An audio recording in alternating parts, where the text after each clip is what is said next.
Good evening and welcome to the Carnegie Town Hall. This meeting of the City Planning Commission will begin with a few introductory remarks. The City of Sioux Falls Planning Commission serves as an advisory board to the City Council. It is the responsibility of the Planning Commission to consider and make recommendations on land use and zoning matters.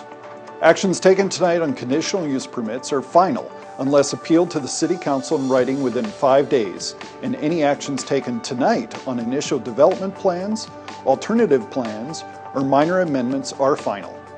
Any recommendations made on preliminary subdivision plan requests tonight will be referred to the City Council for final action at the third council meeting of this month, or at the first council meeting of the next month if associated with a rezoning or major amendment. Any recommendations made on rezoning requests, major amendments, future land use amendments, or ordinance amendments tonight will be referred to the City Council for final action at the first council meeting of next month. Council meetings are held the first 3 Tuesdays at 7 p.m. here in the Carnegie Town Hall and are televised. The Planning Commission will first approve the consent agenda and then the regular agenda. In order to place certain non-controversial items on the Commission's consent agenda, planning staff and the Planning Commission apply the following criteria. First, the request conforms with the Shape Sioux Falls 2040 Comprehensive Plan. Second, planning staff recommends approval of the request. Third, there are no audience members present or written comments received in opposition to the request. And fourth, the application meets all conditions and requirements of the Sioux Falls zoning ordinance. By approving the consent agenda, the Commission is approving the items on consent. Therefore, upon approval of the agenda, those members of the public in attendance for those items are free to leave. For the regular agenda, the following normal public hearing procedure will be followed for each item. By first requesting planning staff to present a brief report on that item. Second, the petitioner or a representative will be requested to come forward to make a statement or answer questions. After the petitioner has spoken, anyone from the audience who wishes to address the agenda item shall be recognized. Then the Planning Commission will discuss the matter further and take appropriate action. We ask that anyone addressing the Planning Commission move to the podium microphone to identify themselves for the record. Please limit your comments to less than 5 minutes and focus on new testimony not already presented. As a courtesy to everyone here tonight, we ask that you please either turn off or silence your electronic devices. This meeting is being televised on CityLink and will be rebroadcast Saturday at 10 a.m., Friday at 7 p.m., and Wednesday at 1 a.m. Thank you for your cooperation. Good evening and welcome to Carnegie Town Hall. I call this meeting of the Sioux Falls Planning Commission to order. Thank you for attending our meeting tonight. Out of courtesy for everyone, please silence your electronic devices. We're looking forward to hearing everyone's input tonight, and in order to allow adequate time for everyone, you will be limited to a single 5-minute period to share your thoughts. Please focus on new testimony wherever possible. At this time, we will consider the consent agenda. Denise, please read the items on the consent agenda. Yes, Mr. Chair. Item 1, approval of August 8, 2018 minutes of regular meeting. Item 2, August plats. Item 3, 8944 2018, rezone from the LW Live Work District and C2 Commercial Neighborhood and Streetcar District to the O Office District for allowed forms located on the northwest corner of East 57th Street and South Dubuque Avenue. Item 4, 9040 2018, rezone from the RT1 Single Family Residential Traditional District to the RT2 Townhome Residential Traditional District for allowed forms at 133 North Trapp Avenue. Item 5, 9062 2018, rezone from the C2 Commercial Neighborhood and Streetcar District to the RA2 Apartment Residential Moderate Density District for allowed forms at 5702 South Marion Road. Item 6, 9122 2018, rezone from the RA3 Apartment Residential High Density District to the I1 Light Industrial District for allowed forms at 3800 West Tickman Street. Okay, are there any objections from the audience on these items that you would like to have more discussion upon? Seeing none, are there any objections from any of the commissioners? Okay, I'd entertain a motion for the approval of the consent agenda. Motion for approval. Second. It's been moved and seconded to approve the consent agenda as presented. Any discussion? Hearing none, all those in favor signify by saying yes. Yes. All opposed, no. Motion carries. Thank you. Next item is to consider the regular agenda. I would entertain a motion to approve the regular agenda. Mr. Chair, I'll move to approve the regular agenda. Second. It's been moved and seconded to approve the regular agenda. Any discussion? Hearing none, all those in favor signify by saying yes. Yes. All opposed, no. Motion carries. Denise. Item 7, 9042-2018, conditional use permit for on-sale alcoholic beverage establishment located within 500 feet of a sensitive land use located at 6201 Southwestern Avenue. Maggie Squire, representing Planning and Development Services. The applicant and owner is Steve Gratzfeld, and the property is located at 6201 Southwestern Avenue. It's approximately 2 acres in size. The purpose of this, the applicant is proposing to open Daily Cafe and Coffee Shop, which is a casual on-site beer and wine consumption would be offered at this restaurant. The site is within 500 feet of Spirit of Joy Lutheran Church, which is located on La Quinta Street. The proposed on-sale alcoholic beverage establishment meets the criteria of the comprehensive plan.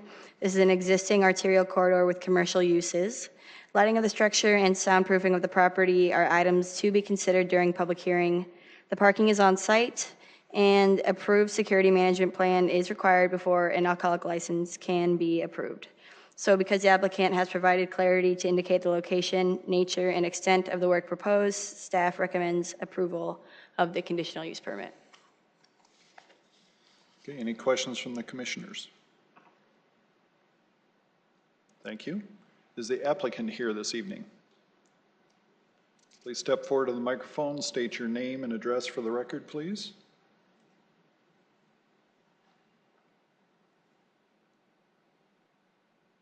My name is Steve Gratzfeld. And Anything to add to the city's overview? the focus of our cafe coffee shop is clean food and drink. The emphasis is not selling alcohol. The intention is to offer beer and wine for casual on-site consumption. Our hours are going to be such that we'll be open very early morning and closed mid-evening around the 8 o'clock hour. Okay.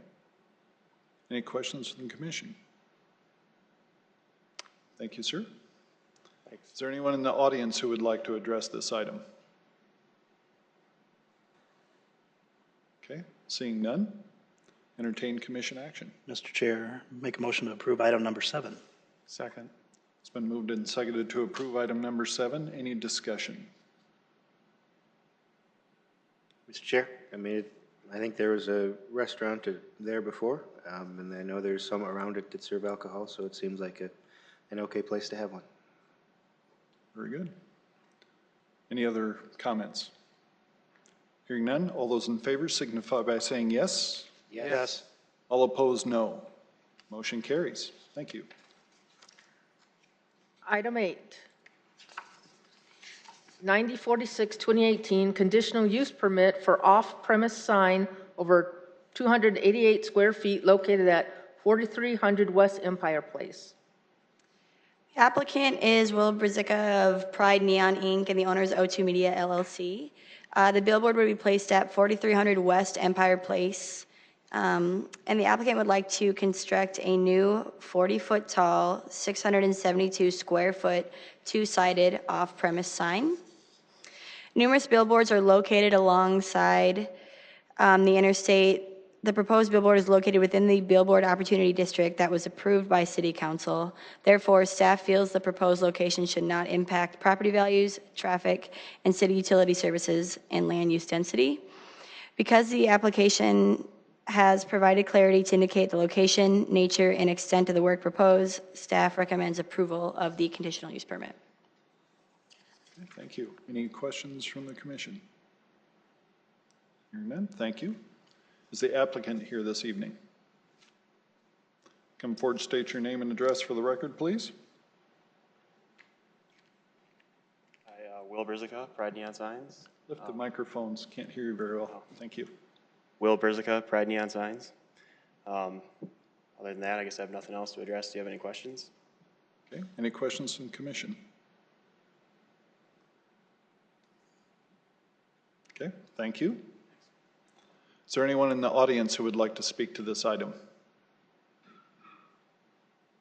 Okay, seeing none, and entertain commission action. Motion to approve item number 8. Second. It's been moved and seconded to approve item number 8. Any discussion? Mr. Chair, it appears to meet all the requirements involved in a satisfactory manner. Okay, very good. Any other discussion? Mr. Chair, I agree. It's very rare you'd see a 5 rating compatibility anymore, putting up a brand new sign of this size, so it's good placement. Okay, very good. Any other comments? Hearing none, all those in favor signify by saying yes. Yes. All opposed, no. Motion carries. Thank you. Item 9, 9099-2018, conditional use permit for on-sale alcoholic beverage establishment located within 500 feet of a sensitive land use located at 6801 South Louise Avenue. Jason Bieber, representing Planning and Development Services. The applicant is proposing to remodel an existing tenant space in a multi-tenant retail building into a casino. The site is within 500 feet of Twin Homes to the west. It is located at 6801 South Louise Avenue. It's about a block and a half south of Craven Restaurant. And South Louise Avenue is classified as a limited access arterial street. The proposed on-sale alcoholic beverage establishment meets the criteria of the comprehensive plan. This is an existing arterial corridor with commercial uses. However, staff has concerns about this on-sale use adjacent to residential uses to the west. Further, lighting of the structure and soundproofing of the property are items that should be considered tonight at the public hearing. And finally, the public hearing should also focus on their security management plan submitted to the police department prior to alcohol license approved by the city council, as well as any other testimony from adjacent neighbors. I know the applicant did have 2 public meetings with the neighbors. I believe the first one, no one attended. The second one, 3 neighbors they indicated, and all of them were not opposed to the use. We did not receive any calls or written emails in objection to the proposed casino in this location. Staff feels that this conditional use permit could be approved or denied by the Planning Commission, depending on the testimony of the public hearing by the applicant and those adjacent property owners to the west. Property owners about security, parking, and soundproofing. I'd be happy to answer any questions you may have. Questions from commissioners? Jason, isn't the lighting, though, part of the building permit, that it would have to be a certain distance, could only throw a certain distance, so all that would be part of the building permit? Yeah, we would look at the lighting as part of the tenant space on there. So usually there's not concerns. Sometimes we have more concerns from the neighbors that there's more lighting on the backside to prevent, any kind of criminal activity or anything behind there. So. Okay, thank you. Any other questions? Hearing none. Thank you, Jason. Is the applicant here this evening?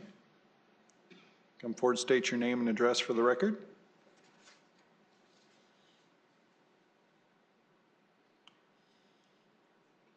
My name is Paul Reynolds, 4402 South Technology. Applicant is for on-sale alcohol for a casino establishment at this particular address As Jason mentioned, we did hold 2 neighborhood meetings. First meeting, nobody attended. Second meeting, we had 3 people from the community that came to the facility. We had a good conversation with them, and they had no issues with this establishment at the location. Okay. Questions? Any questions from the commissioners? I have a question, Mr. Chair. Would you comment on your plans regarding the items listed under the conditional use permit standard, lighting, soundproofing, security, what your plans are in that regard? Soundproofing, one of the things that you can see on the plan that we have up on the screen right now, we have a shaft system that we have to build with inside the facility. That's going to help with the sound that's inside the space. But again, we're talking a casino operation where there's not a lot of noise that's going to go on inside that establishment. Front entrance, you see a vestibule that's going to be put in. That is part of the security measure that the casino operation has. It's a controlled entrance, also with security cameras all on all the time during business operation. They also will have cameras at the back entrance to the facility, and they will have a camera that'll be outside the facility as well on the back entrance. Okay, thank you. Any other questions? Mr. Chairman, have you determined your hours of operation for this facility yet? That has not been completely determined. It's going to be based on how the business goes. Thank you. Other questions? Hearing none. Thank you, sir. Thank you. Is there anyone in the audience who would like to address this item? Seeing none, entertain commission action.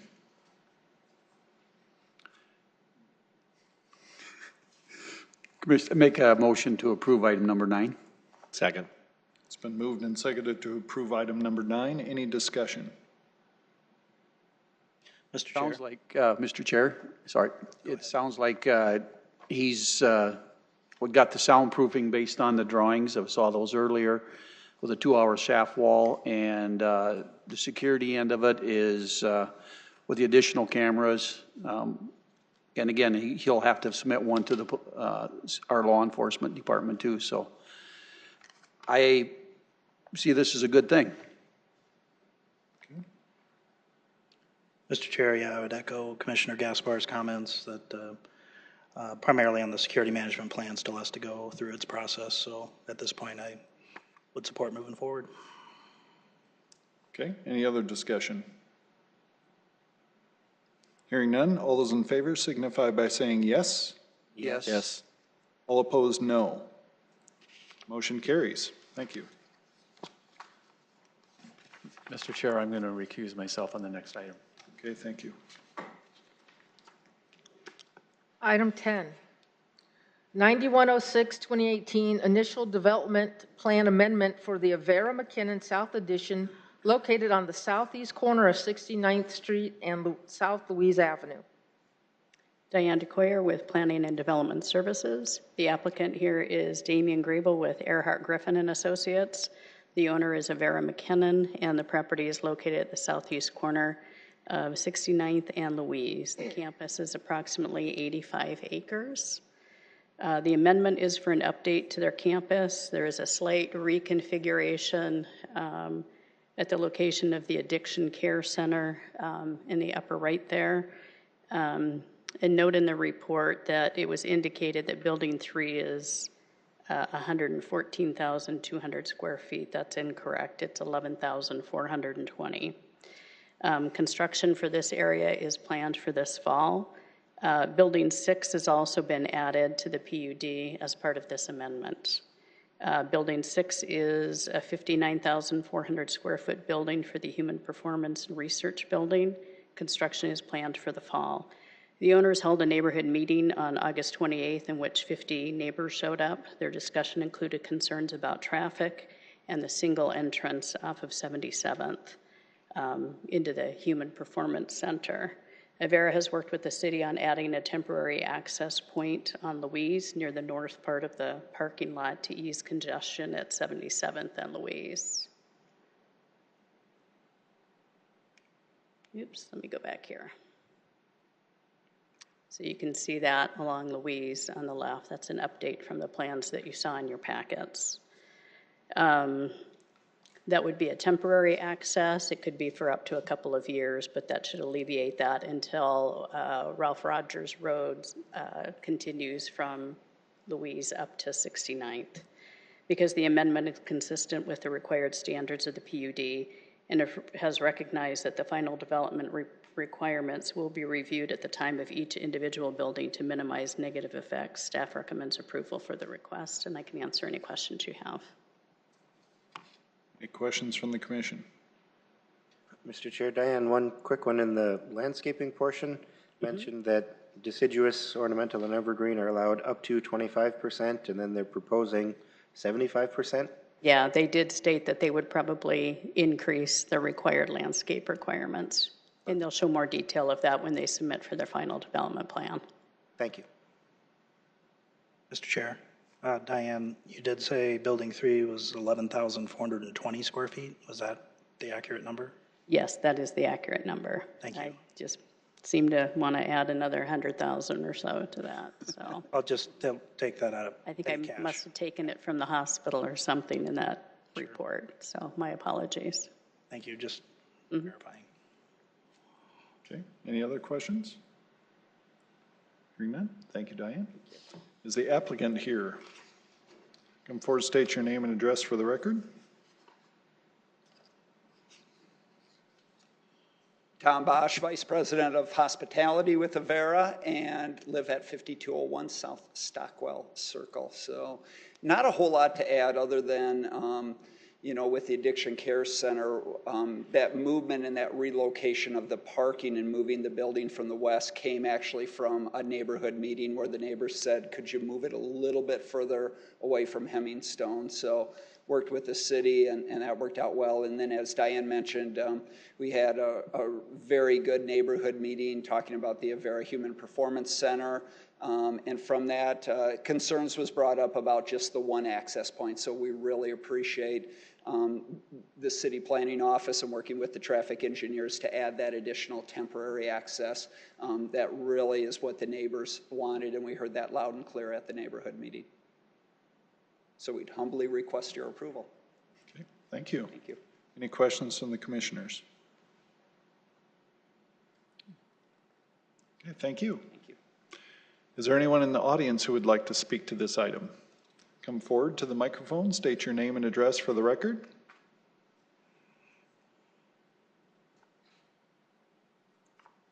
Name is Lee Tangi. Live just to the south of the identified Avera complex there.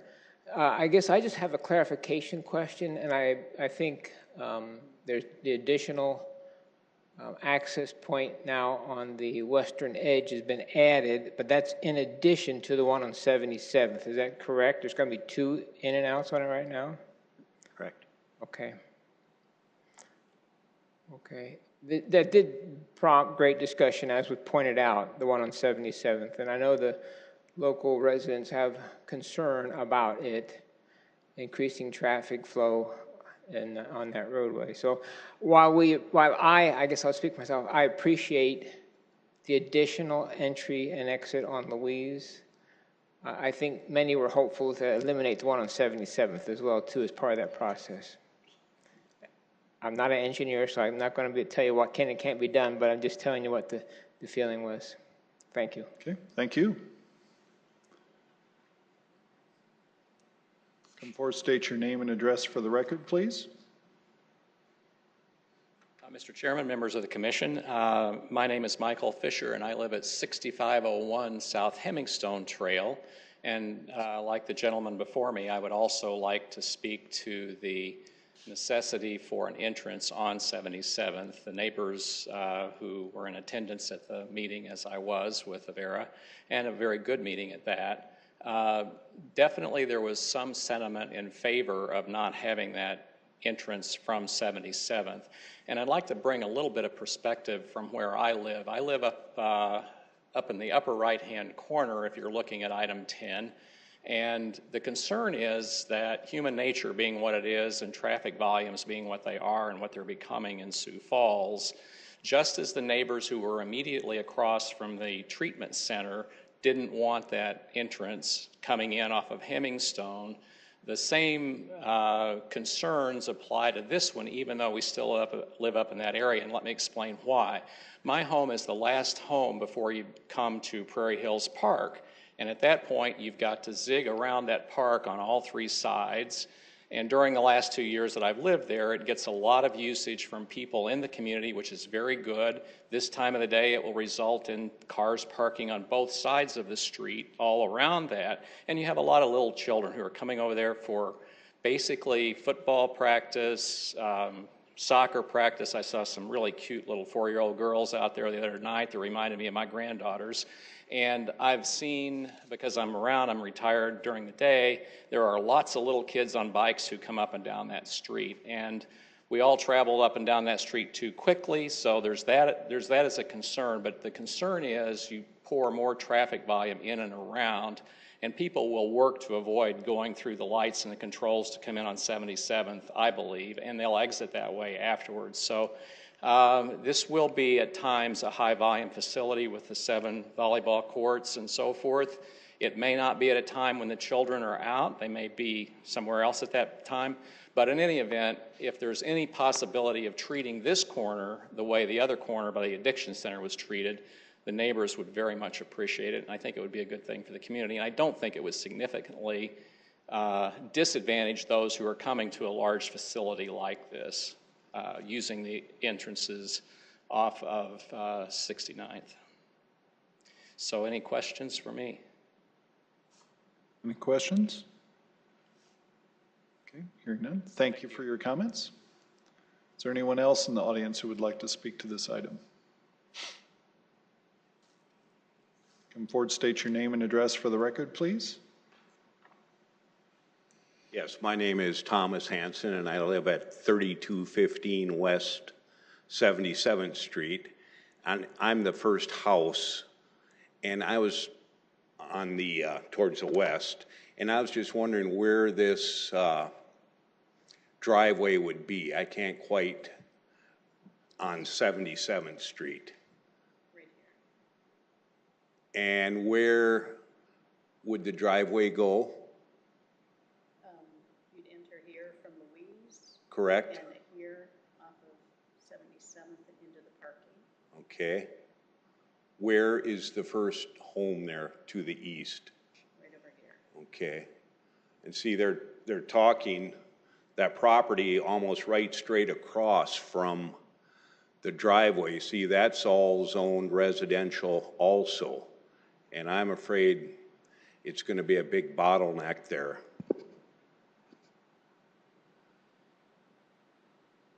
It would be nice if it could come from the north or something off of 69th and kind of loop around or something.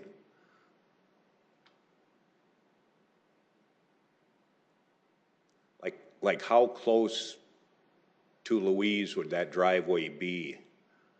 I mean, it's going to have to be a ways to the east in order to make the corner and everything, I would think. Okay, good questions. That's all I have right there. Okay, thank you very much. Appreciate it. Would the applicant or the engineer like to speak to the question? Yes, as far as the distance away from Louise, it's approximately 300 feet, so 100 yards. Okay. Very good. Thank you. Any other comments from the audience? Seeing none? Mr. Chair, can we have Diane come back for just a quick second? So can you talk to us about how the access points get determined and kind of how traffic engineering, the traffic engineers go through that as they determine where and when those points can be? I think in this case, they probably use the parking as a buffer between Louise and the building itself. And I can't tell you exactly because we don't go through the engineering process in detail at this point. The engineer might be able to answer some of that. And again, the access point that is on Louise is temporary. They'll also have that access in the future from Ralph Rogers Road. So. Then let me ask a follow-up. Are the access points part of their initial development plan, or are those determined by the traffic engineers? They are part of the initial development plan. We didn't have any comments at this time from traffic engineers, but when we get the submittal for the final development plan, we'll take a closer look at that with the engineers. So that's what the final development plan is, where that gets determined. Correct. Yep. And that's usually at about 90% of construction. So my guess is they'll probably have more conversation on that between now and then. Thank you. Oh, Mr. Chair, Diane. Sorry, quick question. The intersection at 77th and, it'd be 77th and Louise, is that a signal? Is that a traffic signal there? I believe that is a signalized. Is it? Yes, it is. Sorry, I haven't been out that way in a little while. Yes. Great, thank you. Okay. Any other questions? Okay. Hearing none, I'd entertain commission action. Mr. Chair, I'll make a motion to approve item 10. Second. It's been moved and seconded to approve item number 10. Any discussion? Mr. Chair, I think commend Devera for going through the process and listening to the neighbors and moving the buildings and being very open and out in the public with what you're doing. The concern I heard tonight was about the entrance on that south side off of 77th there, and I mean, I think that as we get through the process and the traffic engineers take a closer look into the final development plan, that will kind of narrow down, and the engineers are the ones with the experience, and they're the ones that are going to make the determination. They have the formulas, they have everything that goes into where the entrances should be to make it safe for everybody involved. So I think I'll defer to their judgment going forward, but I'm in support of this development plan. Mr. Chair. Other discussion? I would echo Mr. Searson's comments. I'd also say to the neighborhood, and I've heard this before on other larger projects like this, that we've heard that traffic's going to increase, people blow through there now, they speed. I'd recommend call law enforcement. They don't know about it unless you tell them about it. I live in a neighborhood that's got a raceway of a street, and you just got to get the word out. Thank you. Okay, other discussion? Right on. Okay, seeing none. All those in favor of the item number 10, please signify by saying yes. Yes. Yes. All opposed, no. Motion carries. Thank you. Item 11, an ordinance of the City of Sioux Falls, South Dakota, amending the Chapter 157 subdivision ordinance. Good evening, Sam Trebilcock, City Planning. Thank you, Jason. I spoke to you and we had a public hearing on the subdivision ordinance, as you might remember, this spring. Since that time, there has been some changes based upon some engineering staff additional review. So based on that, it changed a little bit, and we wanted to, and we need to, and required to bring that back. And I want to explain what those changes are. So with that, again, the purpose of the subdivision ordinance, and I always want to give everybody the purpose and the review a little bit, just spend a little bit of time. You guys deal with it quite often with your preliminary subdivision plans. It's to regulate the subdivision of land, and at the same time in the subdivision ordinance, you're not just breaking up that land, you're also looking at how it coordinates the street and roads, utilities, and with other subdivisions. So you're looking at how this subdivision lays in with other subdivisions. Does it work together? And then also to coordinate with the zoning ordinance and those engineering design standards. How do they work in with that? Sometimes, and that process is ongoing, as we were even just talking about here in the last item. So the process that we've gone through been pretty extensive. We've started back in April 2017, had a lot of meetings with the IRAB, which is the Infrastructure Review Advisory Board, including a subcommittee. Then we had some open houses, so we did bring in the public, including a visual survey, you might recall that really did help us provide some good public input as part of this process. As you can see there, we brought it to you guys in March 7th. At that time, there was some additional city review, as I mentioned, from April through July. Fairly minor, the changes, but I'll go through those. We've had another IRAB meeting in August. Yesterday, we had a city council information. We'll kind of give them an update, the same thing I'm giving you. We're hoping then to bring it through city council, that is with your recommendation, city council adoption in October.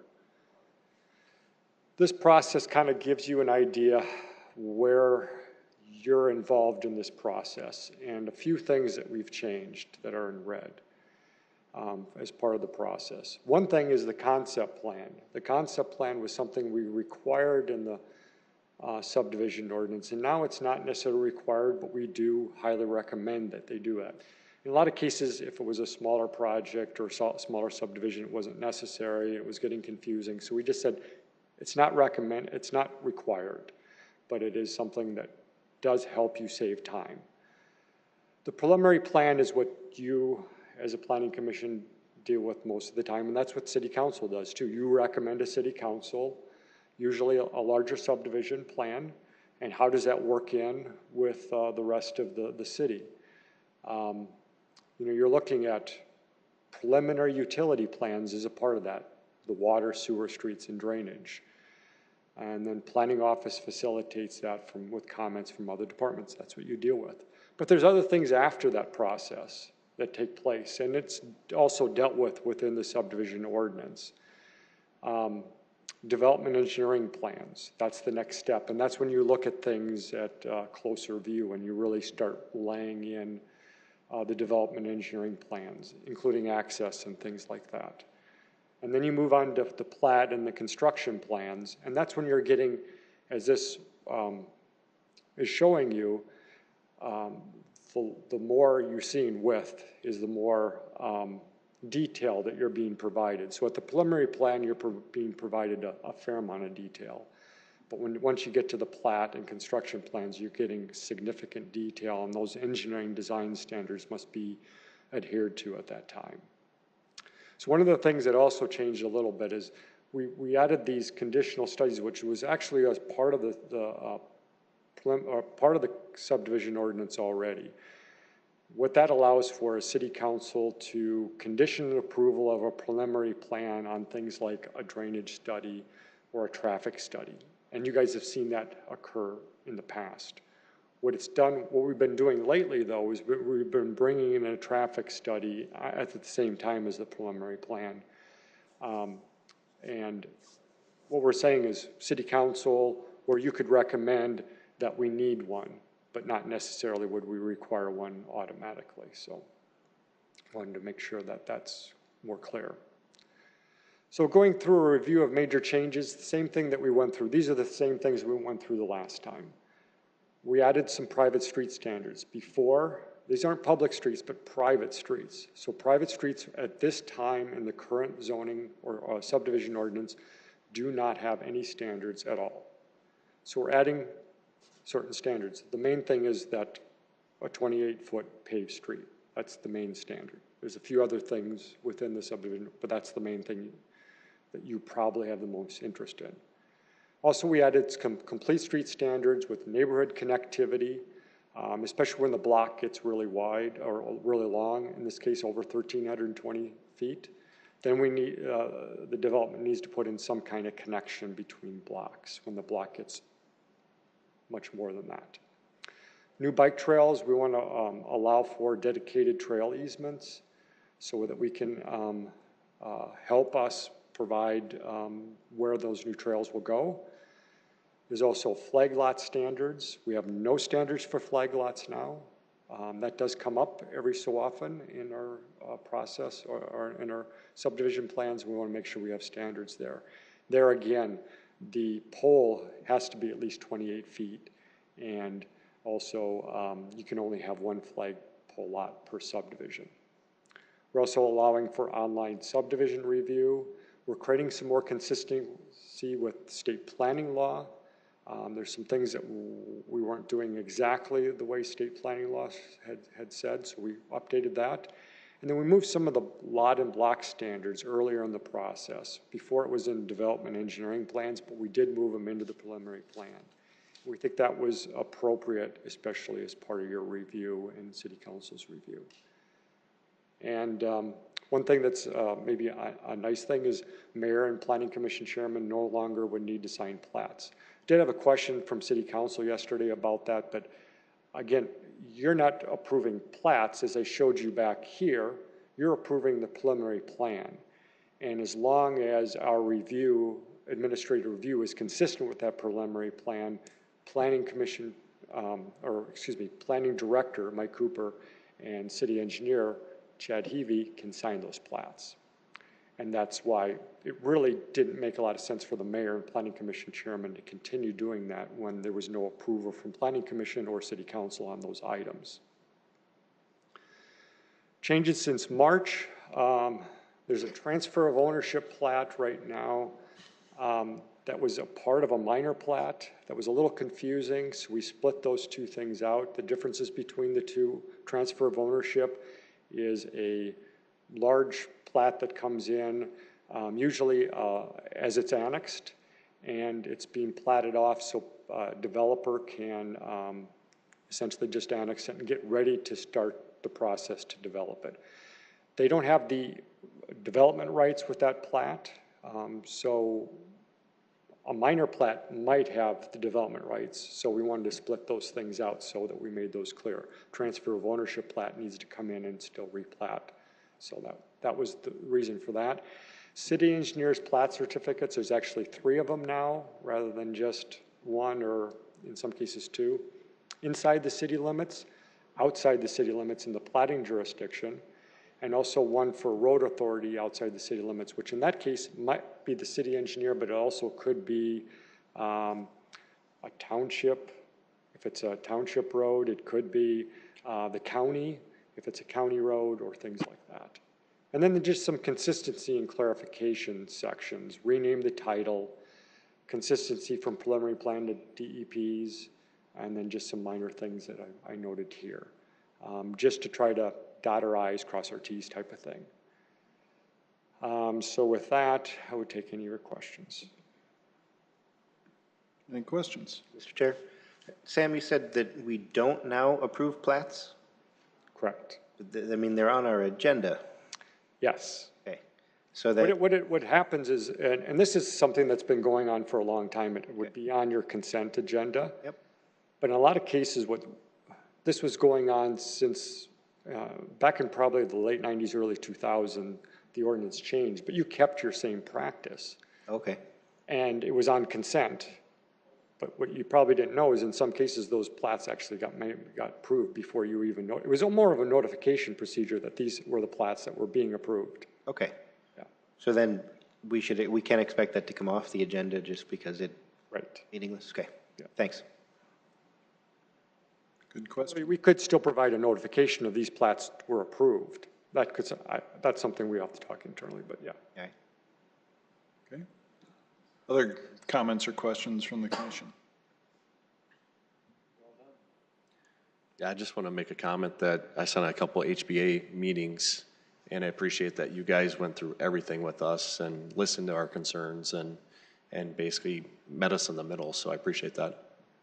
Yeah, those are some good meetings. I think having some discussion with people that, in the development community that we're working and really found a way to, I think, make it more workable. So, yeah. Okay. Any other questions, comments? Hearing none, is there any comments from the audience? Hearing none, I'd entertain a motion from the commission. Mr. Chair, I move to approve item number 11. Second. It's been moved and seconded to approve item number 11. Any discussion?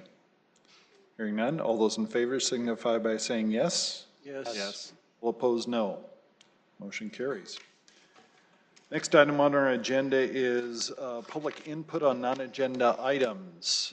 Is there anyone who would like to give public input on non-agenda items in the audience? Seeing none, I close the chance for that public input on non-agenda items. Next thing on our agenda is new business, an announcement about the second annual Citizens Planning Academy. Thank you. We actually have two announcements today. The first thing I wanted to do is just let you know that Maggie's last day, who's our summer intern, is tomorrow. So I thought we better give her a shout out since she's done a fabulous job these last 3 months or so, and we're going to miss her. So she presented all her items at City Council last night, did a great job. So That means you actually have to work starting Friday? yeah, it's terrible. So, you know, we taught her as much as we could, just not enough so she can take our job, so. And now on to the second annual Citizens Planning Academy. We thought we'd come in front of you to kind of plug the Citizens Planning Academy a little bit. Just to go through a brief overview of what it is. It's an educational program that's accessible to any resident who is interested in learning more about the role planning plays in building a community. Our goal is to empower citizens to achieve a better understanding of community planning and its language and processes so they can effectively engage in planning efforts both in the neighborhood and in the city overall. This 2018, this year, we're looking at having 2 sessions again. They will coincide with October, which is Planning Month. And right now we're looking at Monday, October 1st would be the first session, and then also Monday, October 29th. We're estimating 25 to 30 people. However, this did go out for a news release yesterday. I think KELOLAND and KSFY did a little story on it. And I believe just yesterday in a 24-hour period, I think we have between 20 and 25 people already signed up for it. So it's been a great response. And then this year we're going to actually hold it at the city center, the new building, city building, instead of the library in our Falls community room. So the city, we're also requiring registration, and that's the only reason for that is to gauge citizen interest. We have some questions on there. What do they want to learn about? And our second session, we try and gauge that session to what these applicants would like to learn about. We also want to know how many people we have to make packets, agendas, cookies, water, accessibility needs. And we also want to learn a little bit about everybody to engage and address any citizen topics of interest that they may have. Registration is available online at siouxfalls.org/planning. The planning department, you'll see an icon that says Citizens Planning Academy with the kind of insignia that we have. You can also stop down to City Center, City Hall, or we will start to have some applications here at the Carnegie Building too. You can also, fill out a paper application and get it to us, and we can do it that way. So. Excuse me, that's about all we have about the Citizens Planning Academy. I'd love to answer any questions you may have, and hopefully we can get some more people signed up. So, any questions? Mr. Chair, I have a question. Are you going to accept all applicants? Yes, we like I said, I think we can accommodate 40, 45 people, and I think last year, John, you were part of it. I think we had, 33 or 34? Yeah, we didn't turn anybody away. The only reason why we really wanted people to apply is to really gauge what they're interested in learning about. We don't want to talk to the citizens about stuff they don't care about. We really want to focus specifically the second session to their areas of interest and that kind of stuff. So, thanks. Very good. Any other questions? Seeing none. Thank you, Jason. Mr. Chair, I move to adjourn. Second. It's been moved and seconded to adjourn. We're adjourned. Thank you.